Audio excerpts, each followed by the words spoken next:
예수 그리스도로 말미암아 구원받은 자의 삶을 한마디로 말하면 신앙생활이다라고 볼 수 있습니다. 신앙생활의 핵심은 그래서 우리가 믿는 그 하나님께 대한 순종, 하나님이 주신 말씀, 그 언약에 대한 순종이 신앙생활의 핵심입니다. 그러려면 하나님께 순종하고 예수님께 순종하려면 결국 하나님이 누군지 알아야만 순종할 수가 있습니다. 순종을 몰라서 순종 안 하는 게 아니라 아담이 하나님이 누군지 정확하게 모르고 그 말씀의 의미를 정확하게 모르기 때문에 불순종하게 되는 거예요. 그래서 신앙생활의 핵심은 하나님께 대한 순종이고 말씀의 순종인데 사실 더 중요한 건 그 순종이 되려면 하나님이 누군지 알아야 돼요. 내가 누군지 알아야 하나님께 순종할 수가 있게 되는 거죠. 결국 예수님이 누군지 모르면 우리는 순종하고 싶어도 순종할 수가 없습니다. 자, 1번에 뭐라고 되어 있냐면 하나님이 우리에게 언약을 주셨다는 거예요. 아담에게는 행위의 언약을 주셨고 우리에게는 은혜의 언약, 구원의 언약을 주셨다라고 볼 수 있습니다. 아담에게 창세기 2장 16절 17절 언약을 주셨는데 여호와 하나님이 그 사람에게 명하여 이르되 동상 각종 나무의 열매는 네가 임의로 먹되 선악을 알게 하는 나무의 열매는 먹지 말라. 네가 먹는 날에는 반드시 죽으리라 하시니라. 하나님께서 말씀을 주셨죠. 언약을 주셨다고요. 이 언약을 주시면서 하나님이 아담에게 요구하신 것이 딱 하나 있습니다. 그게 순종입니다. 순종한다는 이야기는 무슨 말이냐면 하나님을 하나님으로 인정한다라고 하는 거죠. 인정한다, 다른 말로 믿는다. 믿기 때문에, 인정하기 때문에 따라 나오는 것이 뭐냐면 순종인 거죠. 하나님께서 언약을 주시고 그 언약에 순종하기를 원하는 거죠. 순종하려면 하나님이 누군지 알아야 되고 알기 때문에 믿을 수 있고 알기 때문에 인정하고 순종할 수가 있는 거죠. 우리에게는 은혜 언약의 핵심은 복음이죠. 예수 그리스도입니다. 예수 그리스도를 통하여 우리에게 구원을 주시려고 하는 거거든요. 그걸 통틀어서 은혜 언약이다라고 이야기를 합니다.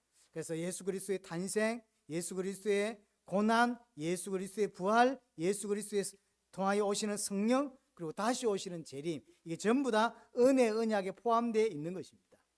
아담에게 언약을 주시고 순종을 요구했듯이 우리에게도 이 언약에 대하여 뭘 요구하시냐면 순종을 요구하시는 거죠.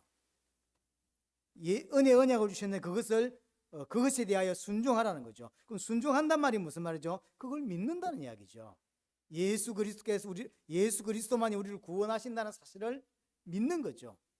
그것을 믿는 거죠. 순종하는 것이고 그걸 하나님을 인정하는 것이죠. 이것이 신앙생활의 핵심입니다. 신앙생활의 핵심인데 그렇게 순종하려면 그가 누군지 알아야 된다. 모르면 순종할 수가 없습니다. 이번에 그래서 아담은 결국은 언약에 불순종하게 돼요. 창세기 3장 6절에 보니까 여자가 그 나무를 본즉 먹음직도 하고 보암직도 하고 지혜롭게 할 만큼 탐스럽기도 한 나무인지라 여자가 그 열매를 따먹고 자기와 함께 있는 남편으로 주매 그도 먹은지라. 결국 아담 하와는 하나님의 언약에 대하여 불순종하는 결과를 낳게 되었습니다. 왜 불순종했을까? 왜 아담은 하나님을 직접 만났고 하나님의 약속을 직접 들었는데 왜 불순종했을까? 생각해 볼 필요가 있겠죠. 먼저 하와가 불순종한 이유는 뭐냐면 결국은 언약을 정확하게 몰랐다고 볼 수 있습니다. 하와가 언약을 받을 때는 하나님께로부터 직접 받지 않았습니다. 아담을 통해서 받았죠. 그래서 창세기 3장 1절에서 6절을 보면 뱀이 찾아와서, 정확히 말하면 사단이죠. 사단이 찾아와서 하와와 대화하는 내용을 보면 하와는 하나님이 주신 말씀에 대하여 6가지나 틀리게 알고 있다는 걸 알 수 있습니다. 틀리게 알고 있는 게 모르는 건 아니에요. 알긴 알지만 틀리게 알고 있고, 그러면 직접 말씀을 받은 아담은 왜 불순종했는가라고 할 때 그 하나님을 믿을 수 없었기 때문인 거죠. 왜 믿을 수 없었냐? 창세기 2장 17절에 보면 이 열매를 먹으면 반드시 죽는다 그랬는데 하와가 먼저 먹었습니다. 먹었으면 죽어야 되죠. 근데 안 죽는다고. 안 죽으니까 하나님께 주신 말씀과 현실에서 갭 차이가 나는 거예요. 하나님 말씀과 현실이 안 맞는 거죠. 그러니까 안 맞으니까 하나님을 믿을 수가 없는 거죠. 하나님 말씀이 틀렸다라고 생각을 하는 거죠. 그러니까 틀렸다라고 하는 그 생각, 쉽게 말하면 틀렸다고 생각하는 자신이 오히려 더 옳은 생각을 하고 있다라고 생각을 하는 거예요.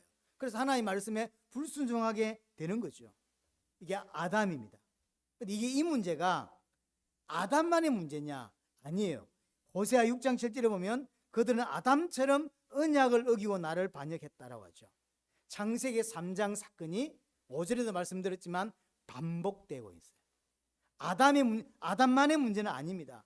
이 시대 모든 사람의 문제고 이 땅에 태어난 모든 사람의 문제가 바로 창세기 3장이에요. 하나님 말씀에 대하여 불순종하게 되는, 왜 불순종했냐라고 할 때 하나님을 정확하게 모르기 때문이에요. 그렇죠? 우리의 문제 딴 거 있지 않습니다. 언약에 대하여 순종하지 않는 거거든요. 그럼 왜 언약에 대하여 순종하지 않냐라고 할 때 하나님을 정확하게 몰라요. 복음을 정확하게 모르는 거예요. 그래서 순종할 수 없게 되는 거죠. 창세기 3장은 지금도 반복되고 있다는 사실을 우리는 기억해야 됩니다. 지금도 하나님의 말씀과 현실 속에서 이게 갭들을 느끼는 성도들이 많이 있습니다. 어떤 면에서 이게 하나님의 전 뜻이라고 생각합니다. 분명히 하나님의 말씀을 안 믿는 건 아니에요. 하나님의 말씀 믿는데 현실하고 너무나 다르게 느껴지는 때가 참 많습니다. 하나님의 말씀은 이런데 현실을 살아가면서 하나님의 말씀대로 못 살겠어요. 왜냐하면 이게 갭 차이가, 이게 쉽게 말하면 아담이 하나님의 말씀하고 틀렸다고 느끼는 이 차이가 우리에게도 일어나고 있다는 것이죠.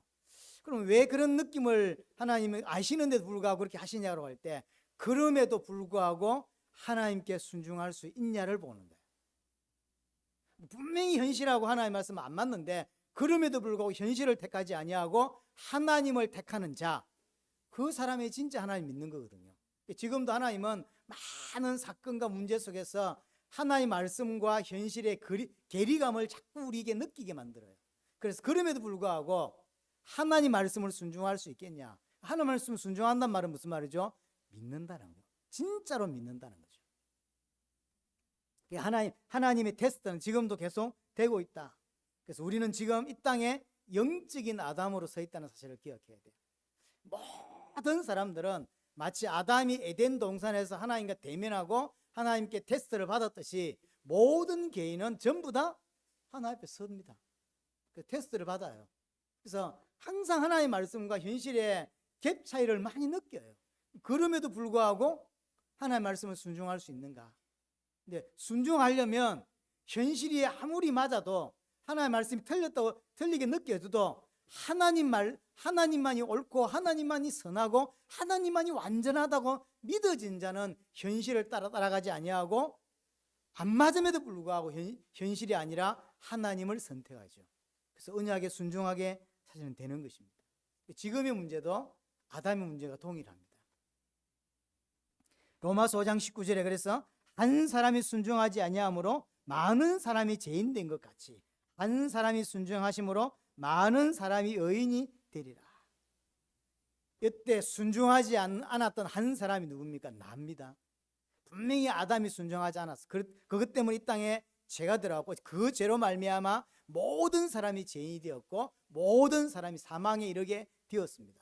하지만 우리가 생각해야 될 건 뭐냐면 이때 이 아담이 아니에요. 나예요. 사실은 나죠.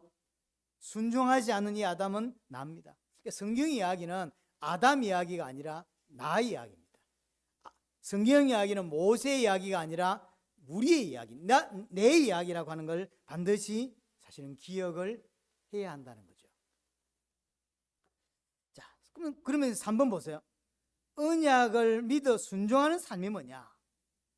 우리는 예수를 그리스도로 믿고 예수를 그리스도로 믿음으로 말미암아 하나님을 알게 되었고 하나님을 아버지로 주인으로 섬기게 되었습니다. 그 사람의 삶이 신앙생활인데 그 핵심이 뭐냐면 하나님을 믿고 언약을 믿어 순종하는 삶이라는 거죠. 아담은 그게 실패했습니다. 하지만 이제 우리를 예수 그리스도 안에서 그 언약에 순종하는 자로 부르셨습니다. 로마서 1장 5절에 보면 그로 말미암아 우리가 은혜와 사도의 직분을 받아 그의 이름을 위하여 모든 이방인 중에서 믿어 순종하게 하나니. 한마디로 말하면 바울의 사역이라고 표현할 수 있습니다. 바울이 많은 사역들을 했는데 왜 했냐면 예수 그리스도를 자꾸 믿게 만들고 그 믿고 순종하게 하기 위해서 한 사역입니다. 교회의 존재 목적도 결국 이겁니다. 하나님이 우리에게 은혜 언약을 주셨는데 그 은혜 언약을 믿고 그것을 자기 것으로 받아들이고 그래서 그 앞에 순종하도록 하나님이 예수 그리스도를 우리에게 보내셨는데 그 예수 그리스도를 나의 주인으로 나의 하나님으로 이렇게 믿는 거죠. 받아들이는 거죠. 그리고 그분을 따르는 거죠. 그에 순종하는 게 구원이란 말이죠. 그게 신앙생활입니다. 그렇게 할 수 있도록 바울이 사역했다는 거죠. 그럼 교회도 결국 내용이 똑같아야 됩니다. 하나님께서 주신 언약을 믿고 순종하는 것이 구원이고 그 구원받은 자의 삶 가운데 지속적으로 예수를 믿고 순종하게 되어야 된다는 거죠. 우리는 예수를 믿습니다. 이 사람이 끝이 아니라 예수를 믿는 이 사람이 모든 삶 가운데 계속 예수를 믿고 예수께 순종하고 하는 삶이 계속 지속되어 나와야 돼요. 그래서 교회는 설교를 통해서 여러 가지를 통해서 결국은 하나님이 약속한 그리스도를 계속 나의 그리스도로 받아들이고 믿고 순종하도록 하기 위해서 하는 것입니다.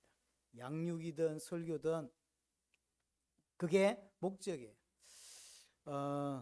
제일 위험한 설교는 뭐냐면 목사가 어떤 사상과 생각을 가지고 있는데 그 생각을 성도들에게 심기 위해서 성경을 이리저리 이용하는 거예요. 그게 가장 위험한 겁니다. 어떤 주제나 어떤 목적을 가지고 성경 전체를 목적을 위해서 성경을 이렇게 인용하면서 성도를 하여금 거기에 갈 수 있도록 만드는 설교가 어떤 면에서 편하거든요. 근데 그게 위험합니다. 그럼 그 주제, 그 제목이 목사의 생각인지 하나님의 생각인지 어떻게 알아요? 굉장히 위험해요, 사실은.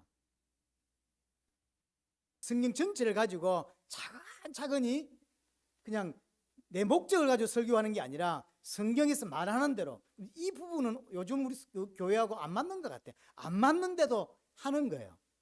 그러면 그 가운데 하나님이 뜻을 이루신다고. 그게 중요한 거예요. 어떨 때는 가끔씩 이거 뛰어넘을까 그냥 넘어갈까 이럴 때가 있거든요. 그 유혹을 받아요. 교회는 근본적으로 하나님이 교회의 주인이기 때문에 하나님이 주신 성경을 차근차근히 그냥 다른 목적을 넣지 말고 그 성경에서 말하는 기록 목적대로만 그냥 그래서 기록한 목적대로 하다 보면 요즘 성도들은 어떤 상처가 많은데 이 부분하고 안 맞을 때가 있다 이거예요. 근데 뭐가 올려 말이에요. 하나님의 말씀이 그냥 그대로 원래 기록된 대로 전달하는 게 사실은 그게 더 중요한 거예요.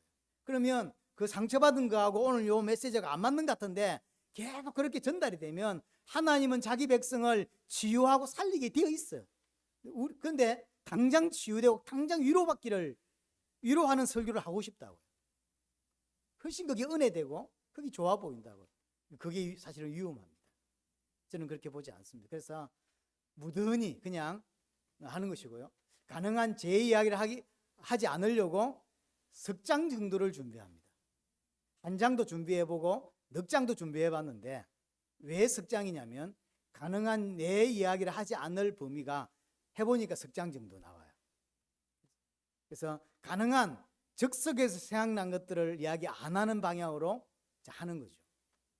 여하튼 성경이나 설교나 모든 것들의 목적은 결국은 하나님 우리에게 주신 언약 예수 그리스도를 믿고 순종하고 따르게 하기 위한 것이 모든 것의 목적입니다. 로마서 16장 26절 이제는 나타내신 바 되었으며 영원하신 하나님의 영을 따라 선지자들의 글로 말미암아 모든 민족이 믿어 순종하게 하시려고 알게 하신 바 그 신비의 계시를 따라 된 것이니 이 복음으로 너희를 능히 경고하게 하실 것이다 라고 이야기합니다. 자, 먼저 모든 민족이 믿어 순종하게 할 언약이 뭐냐면 예수 그리스도죠. 모든 민족이 모든 사람은 이 땅에 태어난 모든 사람은 예수 그리스도 앞에 순종해야 돼요. 그래서 주신 이름이 예수 그리스도입니다. 이 예수 그리스도를 믿게 하기 위해서 예수 그리스도를 믿는 것은 신비의 계시예요. 그렇게 이야기하죠. 신비의 계시를 따라 된다 그랬어요. 모든 민족이 믿어 순종하게 돼야 되는데 그렇게 되는 게 어떤 목회자의 노력이나 그것도 필요합니다. 하지만 진짜 중요한 것은 신비의 계시가 아니면 모든 민족이 믿어 순종할 수가 없는 거죠. 근데 우리에게 그 신비의 계시가 나타난 거죠. 나타났기 때문에 예수를 그리스도로 믿을 수 있게 되었다는 거죠. 그럼 왜 그렇게 신비의 계시를 따라 우리에게 나타내셨냐? 믿어 순종하게 하려고. 믿어 순종하게 하려고. 그래서 성도는 예수 그리스도를 믿고 그 앞에 순종하는 자로 불렀다고 하는 사실. 성도는 나를 부인하고 내 십자가를 지고 예수를 따르는 자입니다. 그게 순종이죠. 베드로전서 1장 2절에 곧 하나님 아버지의 미리 아심을 따라 성령이 거룩하게 하심으로 순종함과 예수 그리스도의 피 흘림을 얻기 위하여 택하심을 받은 자들에게 편지하노니. 베드로의 말이죠. 베드로가 뭐라고 이야기하냐면 정말로 순종하게 하려고 우리를 부르셨다. 그 편지를 쓰고 있다라고 이야기해요. 그러면 어떻게 누가 순종하냐면 성령이 거룩하게 하심 자들이 순종한다. 성령의 역사로 말미암아 예수가 믿어지고 성령의 역사로 말미암아 순종하게 되는 거예요. 내 의지로 절대로 순종이 되지 않습니다. 성령의 은혜가 필요한 것이죠. 자, 그러면 그 1번에 보면 너희의 복종이 온전하게 될 때라고 했죠. 고린도후서 10장 6절에 너희의 복종이 온전하게 될 때에 모든 복종하지 않는 것들을 벌하려고 준비하는 중에 있다라고 합니다.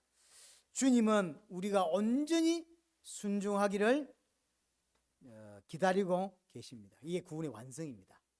이 땅에서는 갈등도 하고 순종했다고 불순종했다고 왔다 갔다 하지만 새하늘의 새 땅에 들어갔을 때는 온전한 순종이 되시죠. 그때를 주님은 지금 기다리고 계시죠. 그럼 반대로 주의 재림은 그 언약에 대하여 불순종한 자들을 심판하는 날이기도 하죠. 우리에게는 그 온전한 순종으로 들어가는 날이기도 하고 반대로 불순종한 자들은 주의 재림이 심판이기도 한 거죠. 자, 그러면 어떻게 순종해야 되는가? 몇 가지를 나눠서 설명했습니다. 첫 번째는 뭐냐면 예수를 그리스도로 믿고 순종한다. 이 말은 무슨 말이냐? 예수를 따라간다는 뜻이에요. 예수를 믿고 순종한다는 말은 예수님을 따라가는 삶, 예수님을 나의 주인으로, 나의 그리스도로, 나의 하나님으로 믿고 따라가는 거죠. 마태복음 16장 24절 이에 예수께서 제자들에게 이르시되 누구든지 나를 따라오려거든 자기를 부인하고 자기 십자가 지고 나를 따를 것이니라. 예수님을 따르는 걸 보고 다른 말로 예수를 믿고 순종한다라고 표현하는 거죠. 마가복음 8장 34절도 똑같은 표현입니다. 그럼 자기를 부인하고라고 했습니다. 자기를 부인한다는 이야기는 내 스스로 구원받을 수 없음을 안다는 거예요. 그렇죠? 나는 내 스스로 하나님을 만날 수 없다는 걸 아는 거예요. 나는 죄인이고 나는 그리스도가 아니면 안 된다는 것을 아는 것입니다. 알기 때문에 나를 부인하는 거예요. 그렇죠? 알기 때문에 예수님을 정확하게 알기 때문에 예수님이 그리스도고 그가 이루신 십자가 부활을 통해 어떤 일이 일어났는지를 알기 때문에 나를 부인할 수가 있는 거죠. 나를 부인하고 그리스도와 함께 이미 십자가에 못 박혀 죽었기 때문에 더 이상 자기를 위해 살지 않는 거다. 이게 예수님을 믿고 순종하는 게 첫 번째입니다. 나를 부인하고, 이 말은 나의 연약함도 알고 나의 죄성도 알고 내 스스로 구원받을 수 없다는 것도 알고 내 스스로 천국 갈 수 없다는 걸 아는 것입니다. 알기 때문에 반대로 그렇기 때문에 예수 그리스도께서 나를 위해 십자가에서 내가 이 땅에 짊어져야 될 모든 짐을 다 짊어지시고 십자가를 통해서 단번에 영원히 끝내셨죠.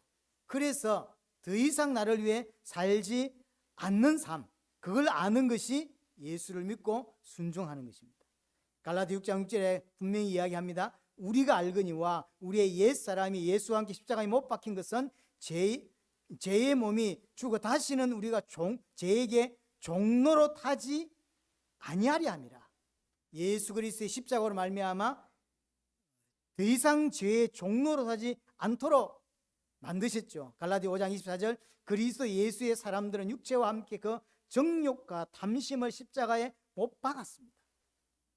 더 이상 우리가 육신을 위하여 탐심을 가지고 나를 위해 살 필요가 없다는 거죠. 끝냈다는 거죠. 그래서 고린도서 5장 15절에 말한 대로 그가 모든 사람을 대신하여 죽으심은 살아있는 자들로 하여금 다시는 그들 자신을 위해 살지 않고 오직 그들을 대신하여 죽었다가 다시 살아나신 이를 위하여 살게 하려 함이라. 예수를 믿고 따른다는 이야기는 예수님이 이 땅에서 모든 나의 짐을, 죄의 짐을, 운명의 짐을, 그렇죠? 다 짊어지셨다고 믿는 거죠. 어떻게 된 거냐? 죄 짓기 전 아담의 모습처럼 회복된 거예요. 그러니까 아담은 죄 짓기 전 아담의 모습은 뭐냐면 자신을 위해서 노동하지 않았습니다. 그렇죠?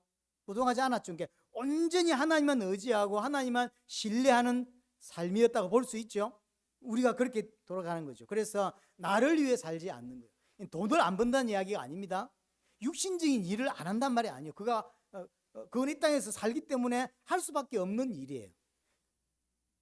목적이 그게 아니라는 거죠. 목적이. 그래서 다시는 내 자신을 위해 살지 않는, 그렇게 되는 거죠. 그래서 그러려면 예수님을 누구로 알고 어떻게 믿느냐에 따라서 이게 달라지는 거예요. 정말로 예수를 누군지 알고 그가 십자가 부활을 통해서 무엇을 행하셨는지를 정말로 알아야만 그렇게 예수님을 따를 수 있는 거죠. 예수를 믿고 순종할 수가 있는 거예요. 예수님이 나에게 누구냐는 거예요. 예수님은 나에게 십자가 부활을 통해서 모든 문제를 끝내신 그리스도로, 하나님의 아들로, 내 인생의 주인으로 그렇게 믿고 그렇게 따라야 가능한 거죠. 그래서 결국은 돌고 돌아서 한마디로 이야기하자면 정말로 예수를 믿고 그것에 순종하는 것이 신앙생활인데, 그러려면 결국 예수를 알아야 된다는 거죠. 예수가 누군지 어떻게 아느냐에 따라서 이게 다 달라지는 거예요. 결국은 하나입니다. 근데 이 예수가 누군지 모른다. 그러면 나를 위해 살 수밖에 없는 거죠. 자신을 부인할 수가 없습니다. 반대로 예수님이 주인이 인생은 자기 자신을 위한 삶을 이 땅에서 살지 않는 거죠. 또 하나가 자기 십자가를 지고 예수를 따른다 그러죠. 자기 십자가를 진다. 자기 십자가를 진다는 말은 영혼 구원과 세계 복음화를 위한 고난과 영광의 십자가, 자기의 몫을 담당하는 것이다라고 표현을 했습니다. 쉽게 말하면 예수님의 십자가는 구원을 위한 십자가입니다. 우리가 지는 십자가는 구원을 위한 십자가가 아니, 물론 그것도 구원에 포함되어 있습니다. 하나님의 뜻을 이루기 위해서 내가 감당하는 분깃 또는 몫이라고 볼 수 있는 거죠. 근데 왜 십자가라고 표현했냐면 그 길이 어려움이 오기 때문에, 그 길이 고난의 길이기 때문에, 고난이 따르기 때문이죠. 왜 그럼 그렇게 고난의 길을 어려운 길을 주시냐면 구원의 가치를 아는 사람만 그 길을 갈 수 있기 때문에. 우리는 성경에서 좁은 길로 가라라고 하죠. 예수님을 따라가는 길이 좁은 길입니다. 맞죠? 근데 길이 좁을까요? 저는 그렇게 느껴지지 않습니다. 길이 좁은 게 아니에요. 길은 넓은데 사람들이 안 가는 길이란 말이에요. 안 가기 때문에 좁은 거죠. 분명히 십자가는 영광의 십자가입니다. 주님은 고난의 십자가를 지셨지만 그것이 나를 살리는 영광의 십자가. 하지만 내가 지는 십자가는 예수님이 지신 그 고난의 십자가와 또 다릅니다. 내가 십자가를 진다는 이야기는 세계 복음화와 하나님의 뜻을 이루기 위한 나의 몫인 거죠. 나의 역할인 거죠. 근데 그 역할은 끝까지 할 수 있는 것은 구원의 가치를 아는 자만 할 수 있어요. 그래서 좁은 길이라고 표현하고, 그래서 십자가라고 표현하죠. 보통 제가 내 십자가에 이런 표현을 쓰잖아요. 이제 우리는 웃으려고 하는 소리고요. 신학교에서도 우리가 어떤 동기 목사, 가깝게 지내던 목사 한 명을 우리가 항상 제가 우리 십자가다 이렇게 이야기했는데, 그 이제 뭐랄까 우리가 좀 이렇게 챙겨야 된다 뭐 이런 거였죠. 여러 가지 이유 때문에. 그건 뭐 우스갯소리고, 성경에서 말하는 이 십자가를 지고 따른단 말은 하나님의 뜻에 순종해 살아가는 그 길에 고난이 따르기 때문이에요. 왜 고난이 따를까요? 중요한 일이기 때문입니다. 자, 세 번째가 그렇게 예수 그리스도를 나를 부인하고 내 십자가를 지고 예수 그리스도를 따르는 거죠. 그게 예수님을 그리스도로 믿고 순종하는 것입니다. 마태복음 4장 19절 나를 따라오라 내가 너희를 사람을 하는 어부가 되게 하겠다. 예수님을 따라가는 거죠. 세상을 따라가지 않고 예수님을 따라가는 거죠. 요한복음 8장 12절도 마찬가지로 나는 세상의 빛이니 나를 따르는 자는 어둠에 거하지 다니지 아니한다. 생명의 빛을 얻게 된다. 세상을 따라가는 것이 아니라 세상의 기준이 아니라 예수님을 따라가는 거죠. 자, 두 번째로 예수를 그리스도로 믿는다라고 할 때, 믿고 순종한다라고 할 때 첫 번째는 자기를 부인하고 자기 십자가를 지고 예수님을 따르는 것이고, 두 번째는 임마누엘입니다. 주와 함께 살고 주를 위해 살고 성령을 따라 행한다라고 설명할 수 있습니다. 임마누엘, 하나님과 함께 한다는 거죠. 이 땅에서 예수님을 따르는 삶은 따는 게 아닙니다. 내가 주인 되어서 인생을 끌어가는 게 아니라 성령 하나님과 함께 하는 거죠. 임마누엘입니다. 이게 핵심 포인트입니다. 요한복음 14장 16, 17절에 분명히 이야기합니다. 특별히 보혜사를 보내준다고 하시죠. 이 보혜사가 뭐 한다고요? 17절 마지막에 그는 너희와 함께 거하시며 또 너희 속에 계시겠습니다. 우리가 예수를 그리스도로 믿고 따른다고 하는 것은 성령과 동행하는 삶이고 성령과 함께 가는 삶입니다. 그렇죠?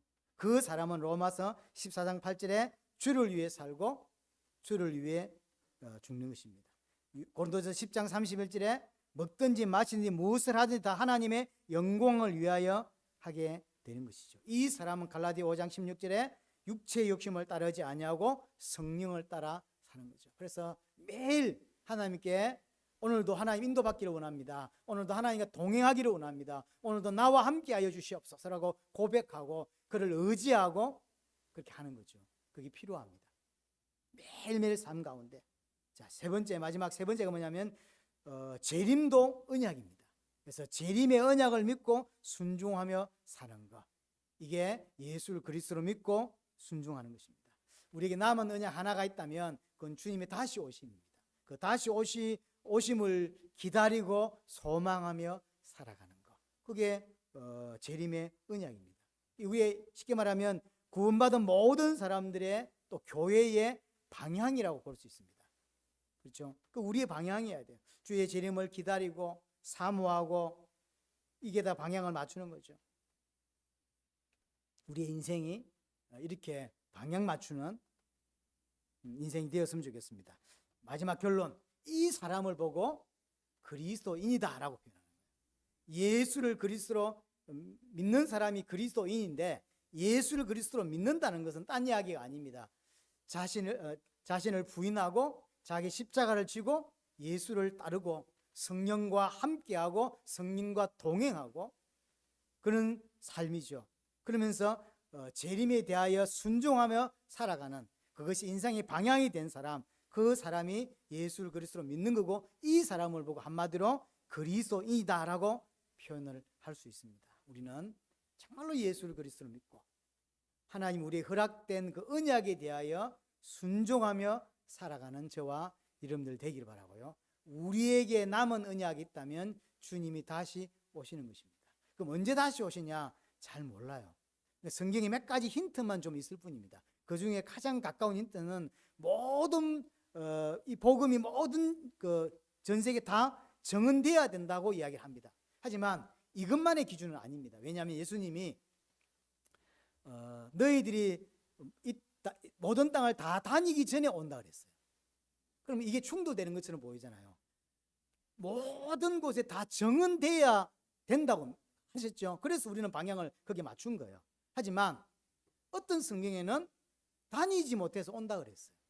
그럼 이런 것들을 다 종합해 보면 정확하게 우리는 언제 주님 오실지 모릅니다.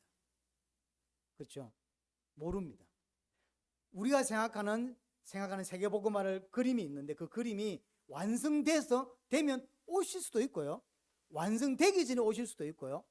완성됐는데 안 올 수도 있어요. 왜냐하면 우리의 그림이 틀려요. 그래서 그냥 믿는 거예요. 주님 오신다고 그랬어요. 오케이. 근데 어떤 성경에 보니까 다 정은대에 오신대. 그때 끝이 온대요. 근데 어떤 성경에 보니까 다 가기 전에 온대요.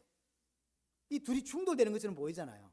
우리는 주로 한쪽만 믿었거든. 한쪽만 정은대교의 끝이 정은대교 정은대리니 그제야 끝이 오리라. 요것만 주로 강조했는데, 근데 가만히 생각해 보면 그건 아닌 것 같아요. 저는 요즘 생각이 약간씩 바뀌고 있어요. 그래서 분명히 그때 끝이 온다 했기 때문에 분명히 그 끝에 주의 재림이 있을 거란 건 확신이 듭니다. 하지만 내가 생각하는 세계복음의 그림과 하나님이 생각하는 세계복음의 그림이 다를 수 있다. 우리는 언제 끝이 될지 모르기 때문에, 또 방향을 제시해 주셨기 때문에, 끝을 향하여 방향을 제시해 주시기 때문에 우리는 그때 끝이 된다고 보고 최선을 다해서 복음 전하고 그렇게 할 거예요. 하지만 그 전에 끝이 될 수도 있고요. 우리가 생각하기로 전 세계 모든 나라의 제자들이 다 일어나서 모든 나라에 복음이 다 정은데도 사실은 하나님 끝이 안 올 수도 있어요. 우리는 모르는 겁니다. 우리는 그냥 방향 맞추어서 그걸 향해 사는 것입니다. 그 사람을 그리스도인이다 라고 부르는 것입니다. 우리는 성경에서 말하는 이 그리스도인의 삶을 닮아가고 배워가고 인도받는 우리가 되었으면 좋겠습니다.